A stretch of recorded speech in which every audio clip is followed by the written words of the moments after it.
అంటే ఇప్పుడు topic template strings. ఈ టెంప్లెట్ స్ట్రింగ్స్ని టెంప్లెట్ లిటరల్స్ అని కూడా అంటారు. దీని తాలూకా పర్పస్ ఏంటి అంటే మనం అవుట్పుట్ చేసేటప్పుడు ఒక స్టేట్మెంట్తో పాటు ఒక వేరియబుల్ని కూడా కలిపి చూపించాలి అంటే ఈ టెంప్లెట్ స్ట్రింగ్స్ బాగా ఉపయోగపడుతుంది. అండ్ ఈ టెంప్లెట్ స్ట్రింగ్స్కి ఒక కీ అనేది ఉంది. అదేంటంటే ఇక్కడ చూడండి, మనకి కీబోర్డ్ లోపల నెంబర్స్ ఉన్నాయి కదా, 1 2 3 4 ఈ రో. వీటిలో 1కి లెఫ్ట్ సైడ్లో ఉన్న కీయే దీన్ని బ్యాక్టిక్స్ అంటారు. ఈ బ్యాక్టిక్స్ ఉపయోగించి మనం ఒక టెంప్లెట్ లిటరల్ అనేది రాయొచ్చు. అది ఎలా అంటే, ఫర్ ఎగ్జాంపుల్ నాకు ఒక వేరియబుల్ ఉంది, లెట్ కోర్స్. ఈ వేరియబుల్కి నేను రియాక్ట్ జేఎస్ అని ఒక వాల్యూ పాస్ చేశాను.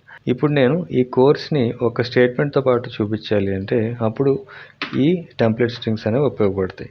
ఈ టెంప్లెట్ స్ట్రింగ్స్ రాయడానికి ప్రాసెస్ ఏంటి అంటే, ఫస్ట్ ఆఫ్ ఆల్ మనం కర్లీ బ్రేసెస్ తీసుకొని ఈ కర్లీ బ్రేసెస్ మధ్యలో ఈ బ్యాక్టిక్స్ అంటే 1కి లెఫ్ట్ సైడ్లో ఉన్న కీని ప్రెస్ చేస్తే ఇలా బ్యాక్టిక్స్ అనేవి ఫామ్ అవుతాయి.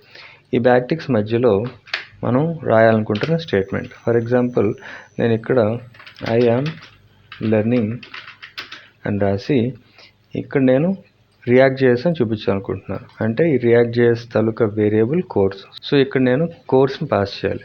కానీ టెంప్లెట్ స్ట్రింగ్స్ లోపల మనం వేరియబుల్ చూపించాలి అంటే దాని ప్రాసెస్ ఫస్ట్ ఆఫ్ ఆల్ ఒక డాలర్ సైన్ యూజ్ చేసి మళ్ళీ కర్లీ బ్రేసెస్ తీసుకొని ఈ కర్లీ బ్రేసెస్ మధ్యలో మన వేరియబుల్ తాలూకా పేరు, అంటే ఇక్కడ మన వేరియబుల్ పేరు కోర్స్.